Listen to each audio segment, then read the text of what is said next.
Le projet Segbévi est à l'initiative de Fofana Seko qui possède une grande plantation autour de Segbévi.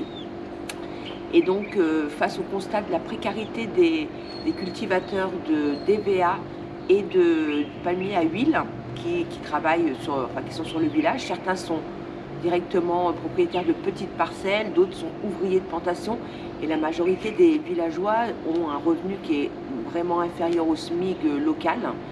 Et par conséquent, Fofana Seko, lui, de son côté, a souhaité aider ce village et a sollicité Happy Fleur d'Ève afin de pouvoir développer une activité génératrice de revenus complémentaires et grâce à la vente du miel, rémunérer justement les cultivateurs présents et pouvoir développer économiquement sur un petit peu le village, des infrastructures en particulier, puisque sur le village encore 36 familles n'ont pas de latrine, beaucoup de familles n'ont pas encore de foyer, donc vivent à beaucoup dans une petite maison.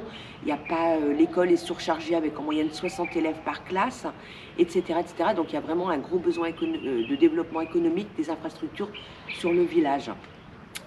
Et donc voilà, après une étude de faisabilité faite en 2023, alors l'étude a pour but de vérifier le potentiel mellifère effectivement de la zone, mais aussi de comprendre le fonctionnement du village, de rencontrer les autorités traditionnelles qui gèrent le village, puisqu'on a l'autorité nationale qui est un préfet sur Agboville, mais sur place on a encore un chef de village, un chef des terres, un président des jeunes qui coordonne avec les clans familiaux qui coordonnent la vie du village. Et à partir de cette étude de faisabilité, on a pu mettre en place, grâce à une première dotation Happy Fleur d'Ève en 2024, la fabrication des premières ruches. Chez Happy Fleur d'Ève, ce qui est important, c'est que tout est fabriqué sur place. On n'importe absolument aucun matériel. Quand on arrive, nous, outre notre tenue, notre lève-cadre et notre enfumoir, on vient avec rien du tout. Et derrière, tout a été fabriqué, donc il nous a fallu trouver des artisans menuisiers pour fabriquer des ruches, des ferronniers qui nous ont fait les supports de ruches, les lève-cadres, les enfumoirs et des couturières qui nous font actuellement les tenues apiculture. Donc pour ça, on dépose un modèle de chaque et eux font un copier-coller avec les moyens du bord, avec les outils du bord.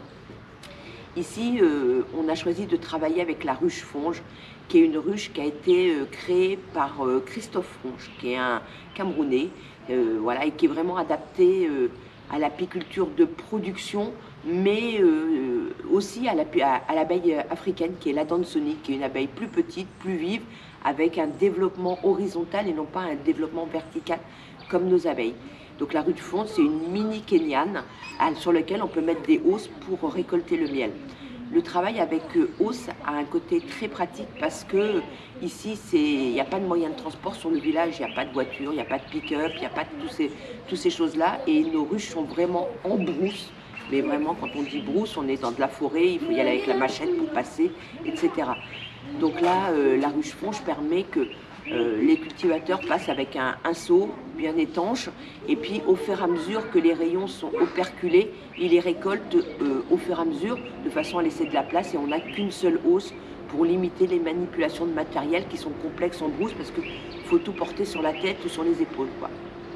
Voilà.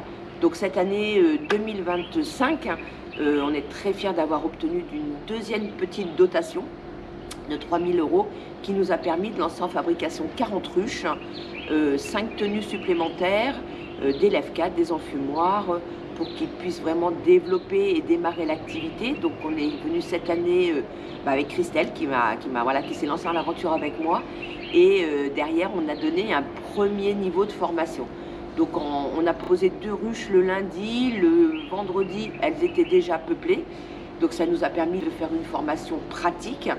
Et là, les 40 ruches à venir vont être installées et vont se peupler le temps de la saison des pluies ou fin de saison de pluie, de façon à ce qu'on puisse revenir fin 2025, début 2026. Et là, on aura matière à travailler et à approfondir une formation plus complète et lancer avec eux la première saison apicole de Segbévi. Donc c'est vraiment une grande nouveauté pour eux. C'est des gens, ils étaient pour quelques-uns des cueilleurs de miel. C'est-à-dire qu'ils vont en brousse, ils repèrent un essaim, ils y mettent le feu et ils récoltent tout. Voilà. Et la colonie est complètement détruite. Donc l'introduction de l'apiculture est vraiment quelque chose de particulièrement important en Côte d'Ivoire, puisque c'est quelque chose qui va nous servir à limiter la destruction des essaims sauvages, favoriser la pollinisation des cultures, puisque le réchauffement climatique a aussi un très gros impact. Et donc, on espère que les cultures de ronde vont donner des produits de meilleure qualité et en plus grosse quantité. Voilà en grande ligne l'objectif. Et la dernière chose qui est très importante, l'objectif est de construire un grand bâtiment qui va avoir ça va être un espace communautaire qui va avoir plusieurs fonctions. Un, ça va être notre miellerie, de bonnes conditions d'extraction du miel.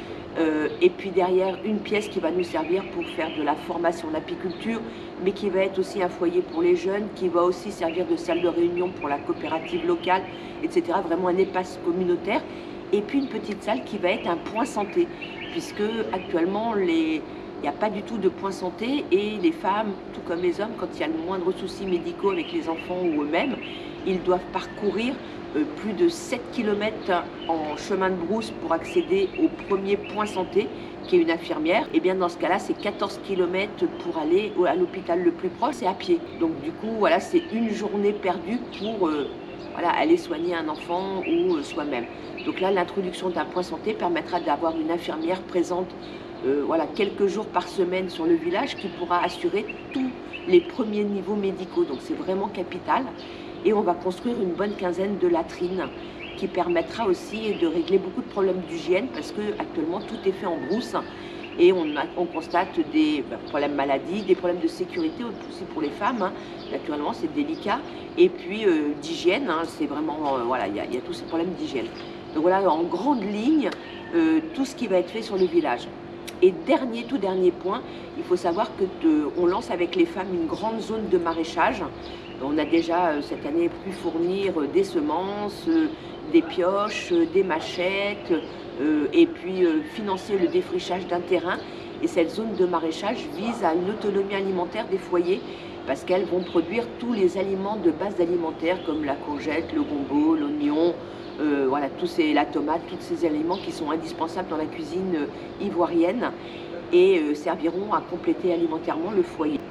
Et tout dernier point, tout l'argent qui va être récolté de la vente du miel, à 50% servira à rémunérer les cultivateurs et les autres 50% iront dans un fonds de garantie qui permettront le développement des infrastructures au local, donc de nouvelles constructions, par exemple une case de plus pour l'école, mais aussi si un membre de la coopérative a des problématiques de santé, a des problématiques diverses, de pouvoir l'aider à subvenir à ses besoins financiers parce que l'hôpital ici coûte très cher, ou alors à des microcrédits qui lui permettront de développer aussi son activité.